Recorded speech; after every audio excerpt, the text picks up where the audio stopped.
chỉ mùa đông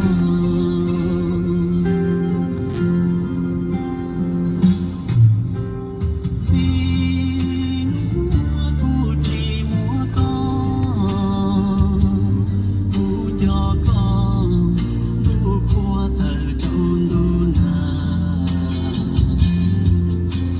chỉ có gió kề gió trâu trâu gió kề pha lo chỉ bỏ nhỏ trâu tha chơi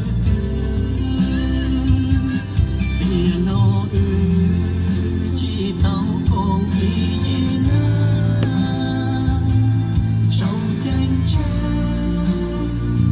mà chỉ có À chín chỉ lú sao giờ? À chín chỉ lú chắp lơ. À chị không cao không? Em bố tôi cho cao hả? Bố chị cho cao à? Yo, bố chị cho cao à? Không lâu đi ha.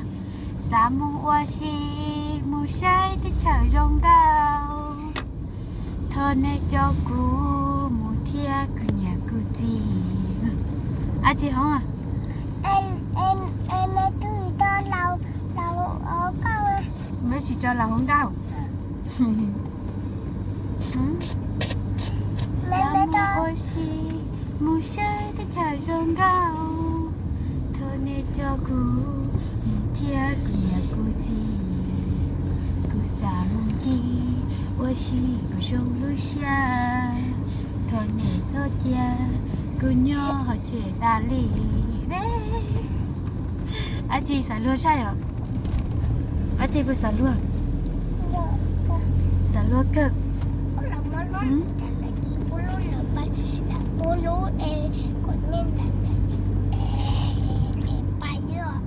阿姐就nhớ sao nè, nhớ sao nè.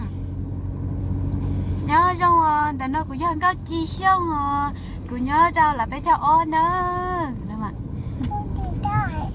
chi gì ta hại tập y học bố đó nó mua tay anh chị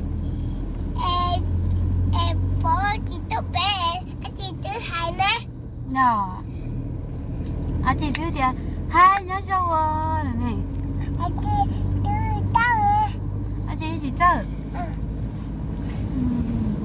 à thằng một chơi hại thằng chỉ chơi nhá nhớ cho tụi nó dân đó chi tụi nó dân ác cam đúng mà các chị xong thia cầm xong nữa các chị xong thia cầm xong để bài sải nè tay nó